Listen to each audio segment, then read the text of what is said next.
letting go just might be the single most important thing you can learn to do ever.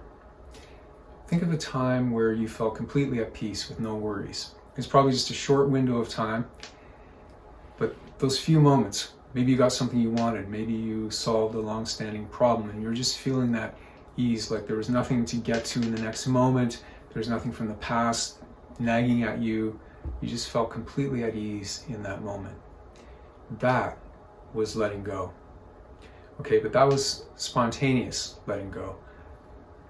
Did you know that you can learn to let go whenever you want, no matter what's going on around you or what challenges you might be facing? So let's talk about letting go, what it is, why you should even bother with it, and most importantly, how to let go. I've been working with letting go concepts and methods for over 30 years now. And I've used it to overcome addictions. I stopped drinking in 1997.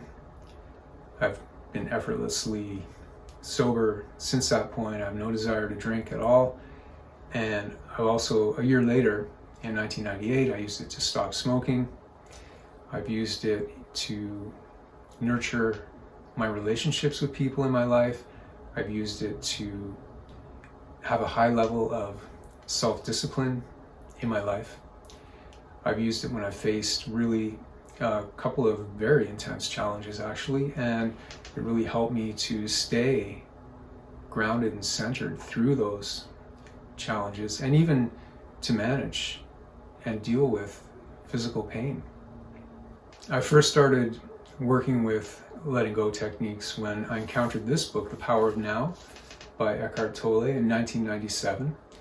And I'd been reading Krishnamurti, which I still have his books, as a teenager.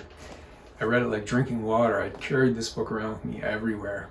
And even though a lot of it didn't make sense to me at the time, but when I read this book, The Power of Now, suddenly everything that Krishnamurti was talking about made sense to me. It clicked.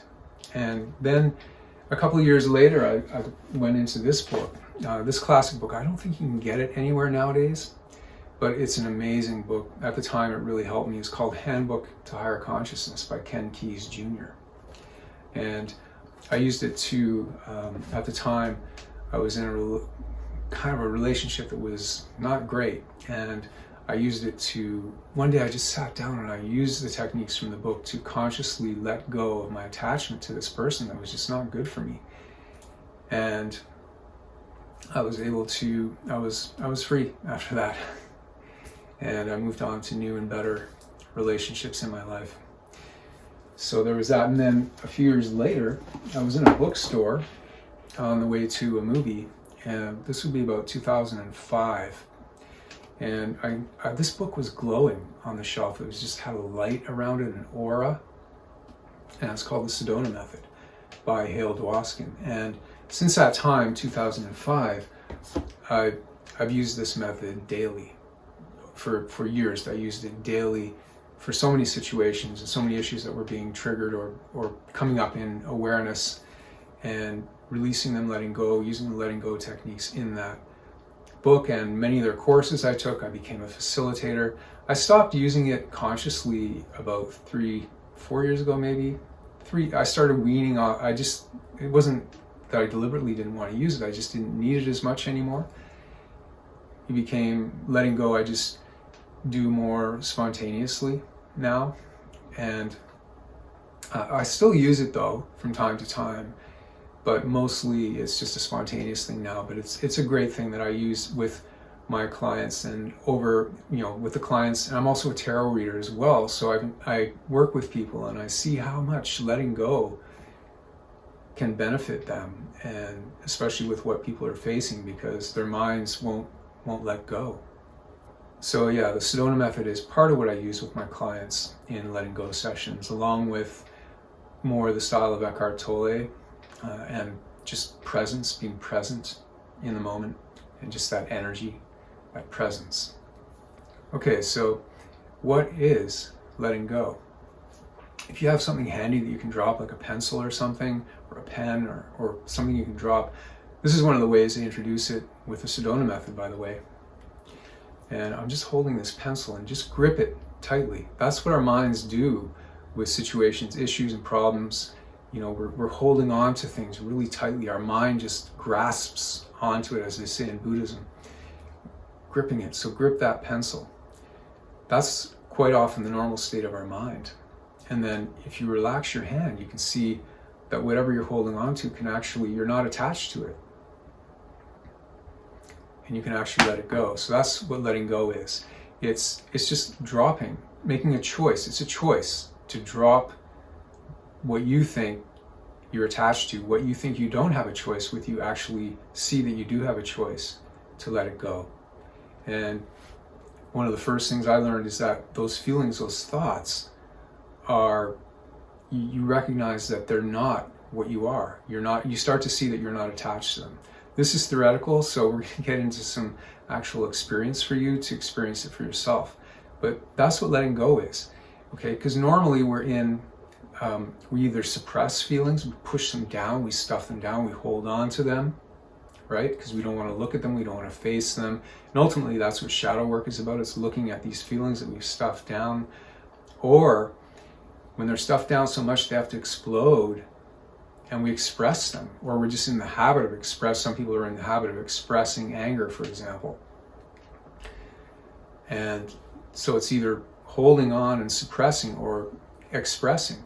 And letting go is a third alternative, that is actually letting go. That energy is now cleared. That knot that is in your mind, that circuit that's like a knot, that whenever energy happens, it has to react that way, and you seem to have no choice, like a knee-jerk reaction.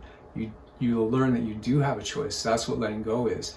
You start to unravel that knot, so the energy is released and flows, which really leads into why bother with letting go, because that's what it does. It releases those knots, those layers of limitation and constriction within you. It starts to open up. Your body, your mind starts to open up so that energy can flow into more creative, effective living, more creative, effective action. Less fear, less apathy, less anger, more courage, more peace, more love, kind of thing. And not in a flowery way when I say that. I mean actually, that feeling where you're open and confident, true confidence that's just radiating from within you. One of the ways I've heard it described is that your new lows, when you have a low point, when you've been releasing and letting go, it will actually be higher than your old high points. That's pretty good. Okay, so now we're going to get on to how to let go. And there are many techniques. This is a video, so I can't share everything. It really does help when I work with people one-on-one. I'm able to hone in on what they need energetically and what words are going to help them to spontaneously let go. Because letting go is spontaneous. You see, your mind sees what it's doing to itself, and when it sees that, it lets go spontaneously. Okay, but the first thing as far as how to let go is that you have to want to let go.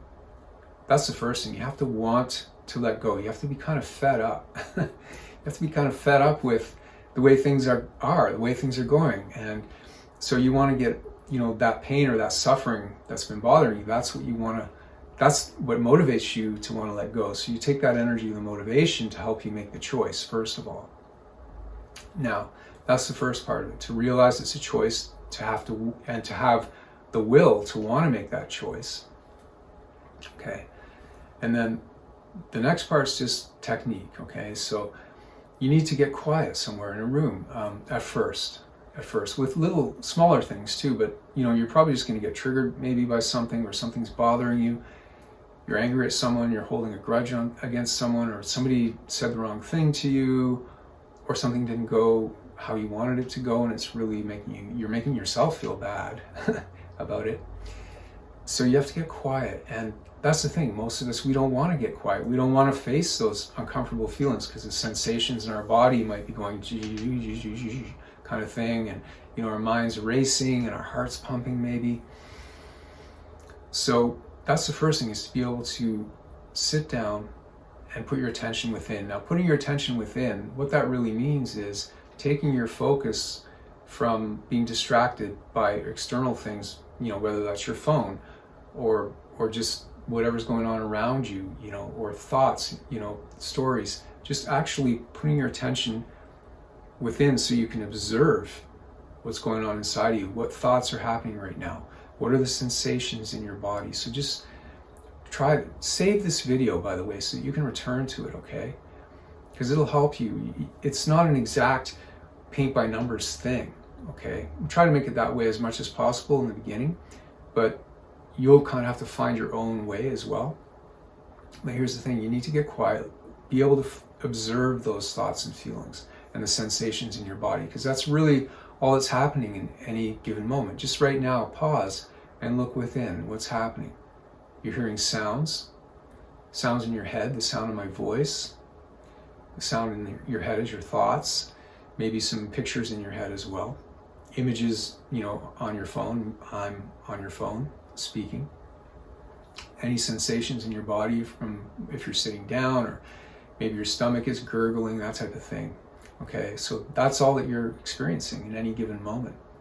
All right, so looking within is just observing those things, okay, from a place of what they call witnessing. You're just observing those thoughts, feelings, and sensations, okay?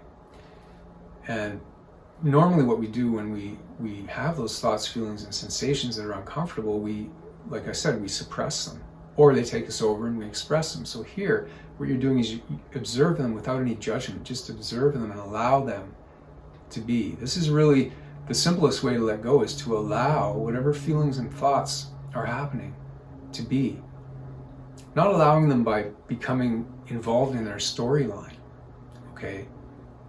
But just noticing them as energy. Noticing them as energy in this moment, and just observing them and allowing them to be. And just breathing. And if you can do that, for starters, you're already beginning to practice and learn how to let go. Okay, so I'm not going to teach the specific methods of the Sedona method here, for example, or using, but this is more of the presence way. This is more the way I do it now anyways. But like I said, I do blend in the Sedona method as well when I work with clients, because it can be helpful for some of them.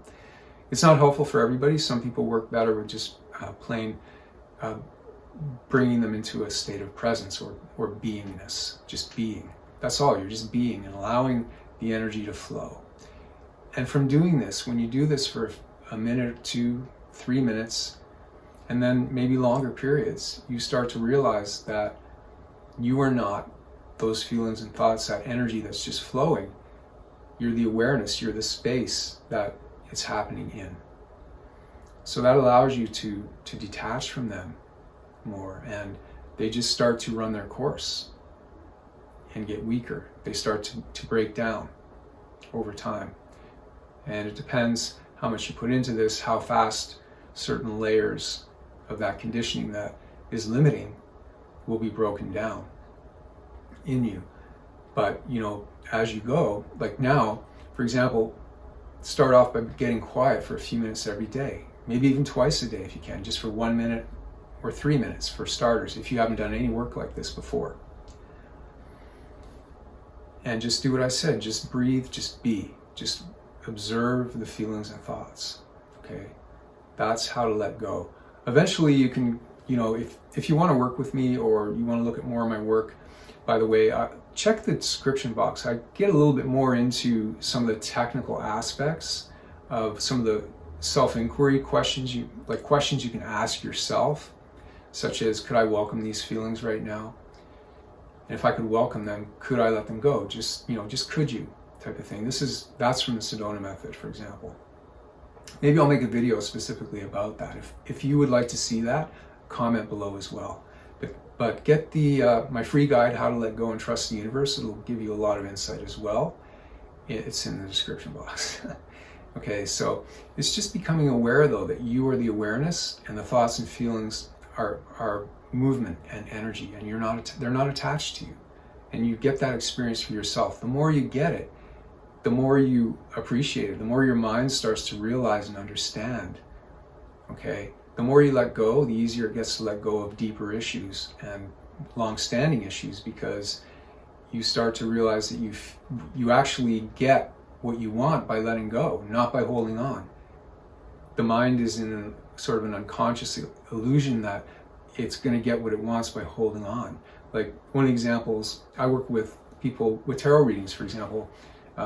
Some people, they're really in a chaotic relationship, and it's not really flowing harmoniously. It's not, there's a strong connection and everything like that, but one of the people isn't very consistent or reliable.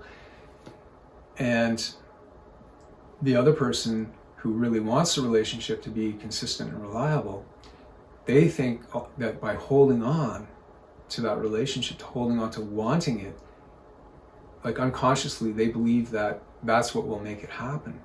So they continue to hold on to it, believing that, maybe that'll help, that person change into being the way that they need them to be or want them to be. But actually, letting go is what to do here in this situation, because by letting go, if they were able to let go, it wouldn't affect whether that person is going to be with them or not. If anything, it might help. If that person was somehow meant to come into that, down the river of life, into that person's sphere as a relationship, it would happen, because they would no longer be holding on, they'd be more relaxed. That energy would be felt by the other person. That would help the other person relax and start to open up and trust the relationship more instead of being afraid of it, if that was the case that was holding them back before.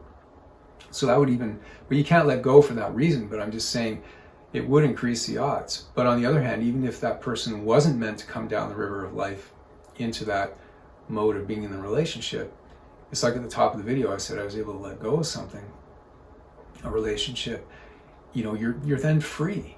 You're then free. You're no longer holding on in that painful situation. Is that person going to call? Are we going to get together this weekend or not? That type of thing.